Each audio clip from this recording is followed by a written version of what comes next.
The atheist skeptic will say, isn't all this evidence simply the God of the gaps? Well, let's look at the gaps. Because what I run into often are atheists will say, I will not believe until we actually can know everything about the universe. Well, hey, we're human. We're never going to learn everything. Gaps will always exist. We're never going to know everything. I'm quite a bit ignorant about my wife that I've been married to for 35 years. And I'm confident no matter how long I live, I'm never going to learn everything about her. Gaps, however, permit tests of different models. And it works this way. If you've got the right model, the gaps will get smaller. They'll get less numerous and less problematic. If you've got the wrong model, the gaps are going to get bigger and more numerous and more problematic. And that's how we decide which models are right in science and which models are wrong. Do the naturalistic explanatory gaps get more or less numerous, bigger or smaller, more or less problematic as scientists learn more and more? What you heard me describe this afternoon is when it comes to the origins of the universe, Earth, life, and humanity, the gaps for the naturalists are getting dramatically larger, more numerous, and more problematic. Thank you.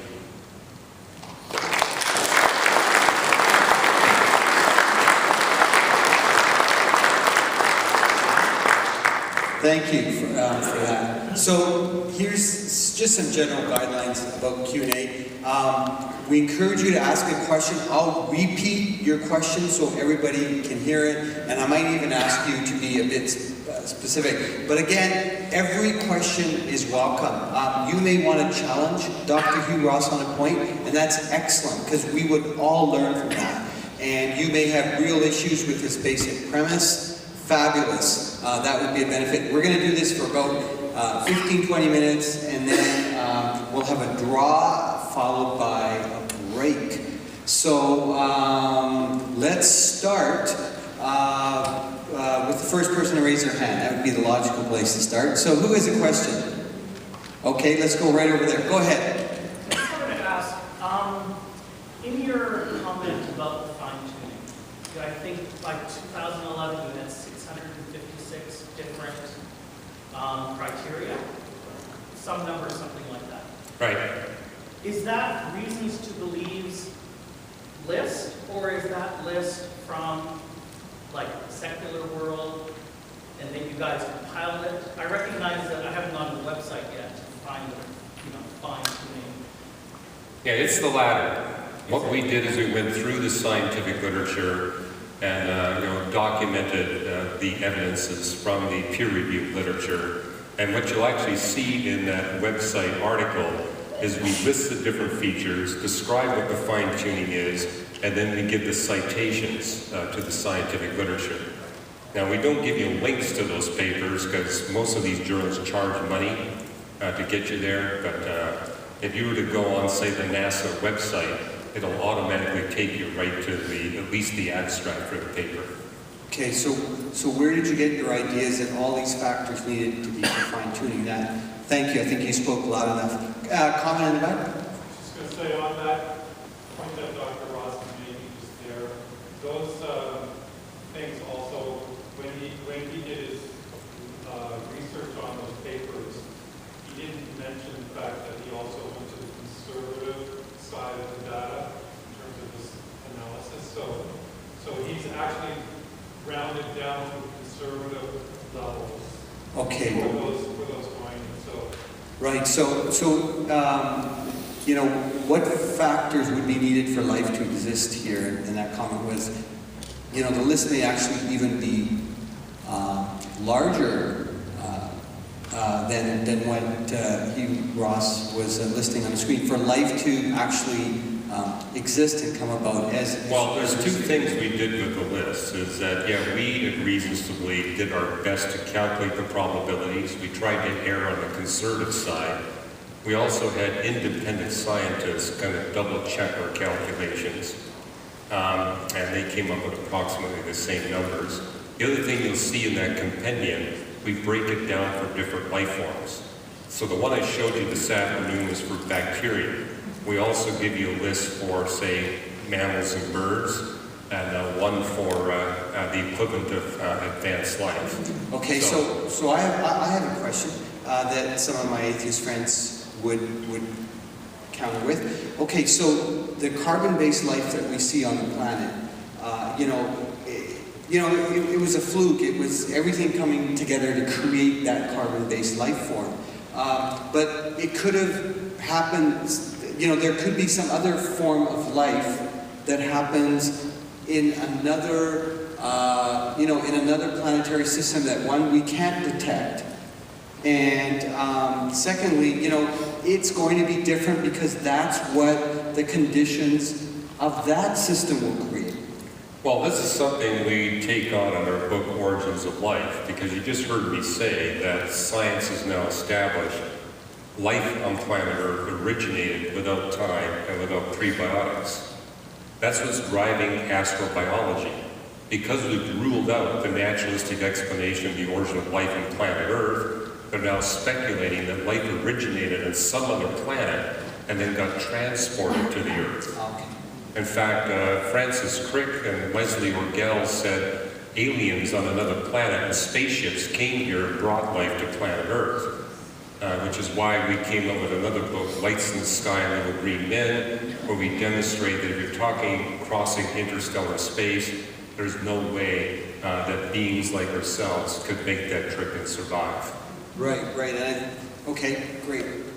If you were to find organic molecules or proto-life forms on other planets, would it necessarily be a big problem to Christianity or Christian thinking scientists? Good question. So if you found life on other planets, would that be an issue for the Christian faith?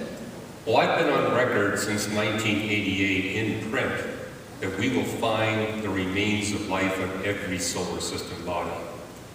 We're guaranteed to find it because Earth has been so prolific with life for so long, it's been literally spreading life remains throughout the solar system.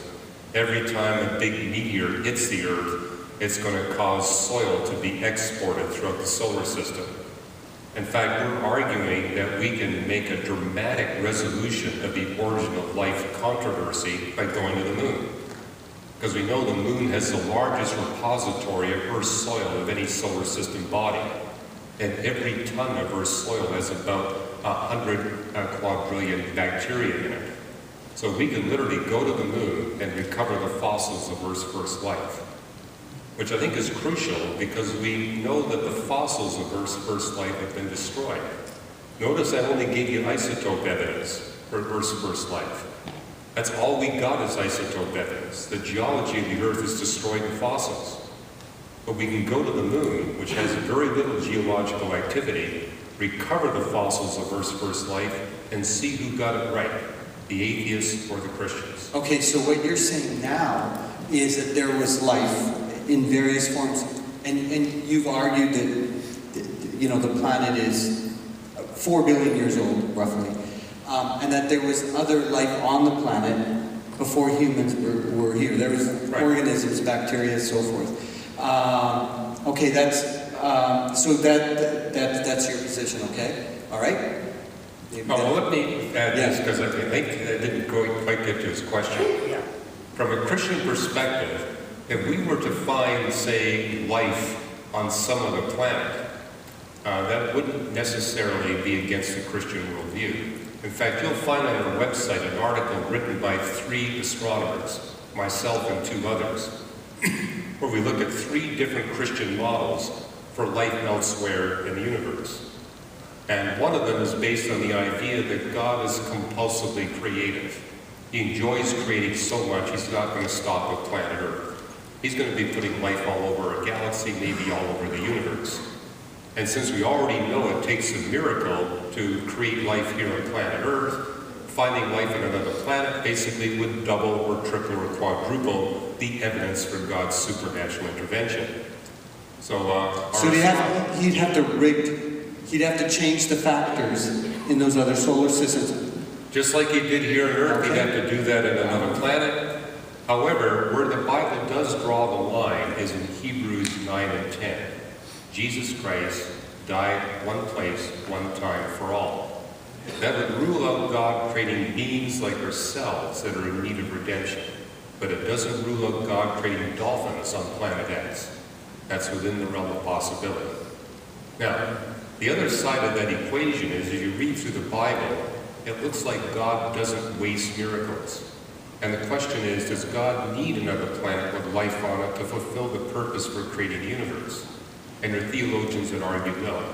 And therefore we anticipate that this planet would be alone in manifesting life, especially advanced life upon it. So that's the realm of theological perspectives from a Christian point of view. From an atheistic point of view, life must be everywhere. In order to support an atheistic worldview, the origin of life has to be a very easy step. It also has to be a very easy step to go from humans to advanced life, which is what's driving the search for extraterrestrial intelligent life. It's got to be everywhere. But I think, as you heard in my talk, the evidence is not going in that direction. Okay, there's a question over here. Yes. Hi. I wanted to ask a question regarding Adam.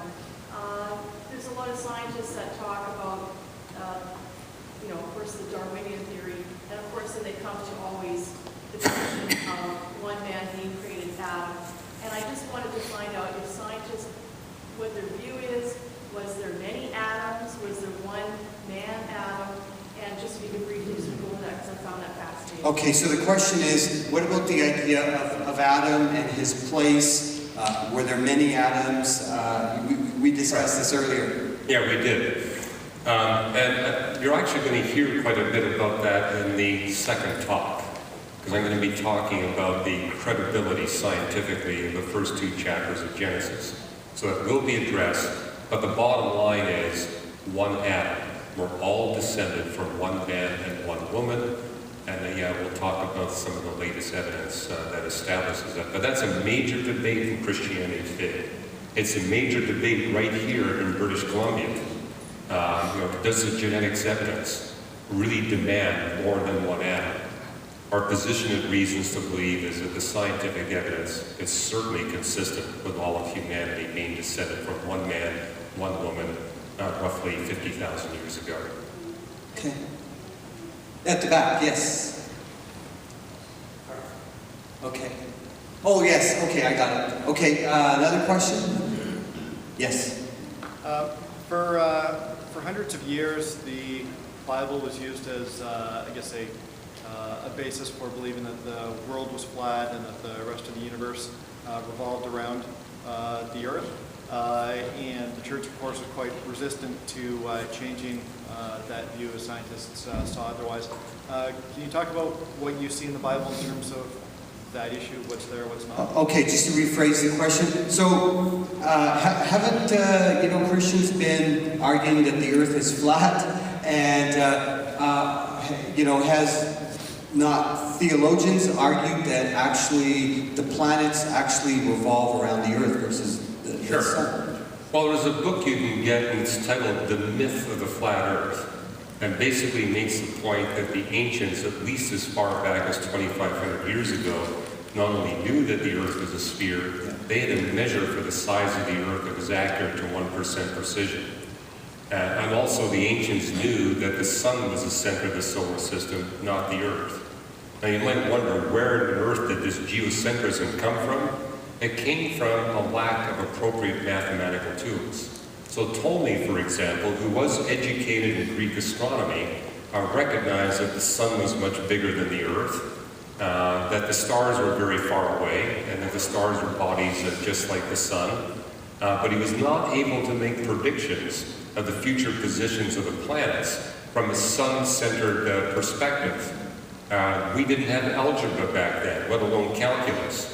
And so based on the simple mathematics they had at that time, he was forced to make the Earth mathematically the center of the solar system, and then he could use simple circles and plane geometry mathematics to accurately predict the positions of planets in the future. And that was what was really driving Egyptian astronomy at that time. But let's be clear, the Bible doesn't state that the Earth is flat. What the Bible tells us is that, some English translations put it this way: it refers to the 4 corners of the earth. A better translation is the 4 quarters of the earth. And I've talked to this with Jewish theologians, and they say the actual word picture in the original Hebrew is the four quarters of the earth like the four quarters of an orange. And therefore, the Bible, and also you've got a passage in Isaiah chapter 40 where it talks about God looking down on the circle or the orb of the earth. The Hebrew word for circle is the same word for a sphere.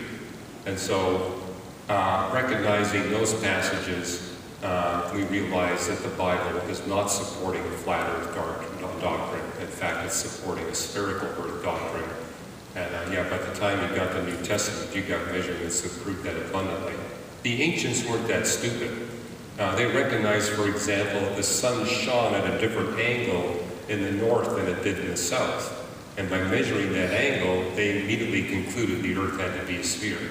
So it's relatively simple observations that told the ancients. And for all we know, it could have gone back way before Abraham, that knowledge of the general features. As a matter of fact, if you were to look at a lunar eclipse, what you notice is that the Earth's shadow has a circular shape. That would only be the case if the Earth was a sphere. And in most ancient astronomical records, that was duly noted as evidence for the sphericity of the Earth. Anyway, this is all brought out in that book I was referring to, The Myth of the Flat Earth Doctrine. And I think one of the things we have to always keep in mind is, what does the Bible actually say versus sometimes what, theologians might say. And we always have to be careful that when we're talking about science, which is a wonderful thing, I hope we're all for science, we're just against bad science. And so we always have to make that distinction. And I think any field of study, ideas are always changing, but I think we need to certainly stick with the science. And I think, if I remember my history correctly, going back to the whole point about, what is the center of the earth, I think some of the religious leaders in the church at that time were reading it theologically, that Christ was the center. Well, what's interesting about that debate is when Galileo first made that point, the Pope agreed with him that the Bible was consistent with a heliocentric worldview and not geocentric. But then a bunch of cardinals came to the Pope and said, do you realize you allowed yourself to be corrected by a mere layman? And at that time, Roman Catholic theology was that the only people that could read and understand the Bible were priests. Yeah. And Galileo wasn't a priest, and so the cardinals ganged up on the Pope and said, you've got to discipline this guy, because he's a mere layman. But in his trial, what Galileo said to those Roman Catholic cardinals was that these passages you're quoting that say the earth is immovable, they're written by David. David is standing on the surface of the earth. He's moving with the earth. So from his perspective, the earth would be immovable regardless of the motions of the earth relative to other bodies in the solar system.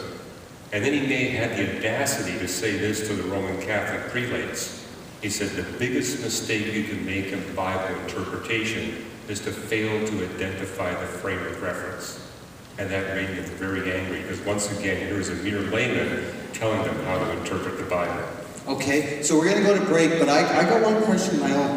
Why is it that of all the planets, Venus revolutions are opposite of every other planet, and that a day is longer than a year?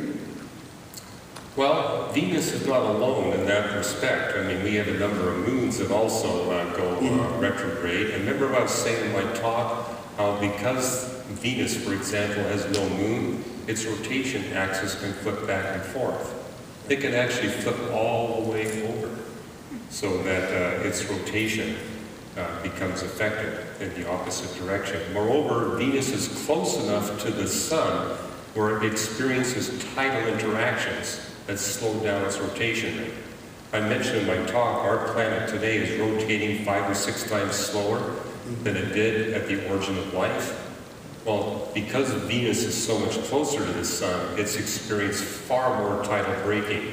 Both Mercury and Venus have very long rotation periods of many months, and that's because they're too close to the sun. Okay, great. So what we can do, just as we go to the break, I realize some of us didn't get a chance to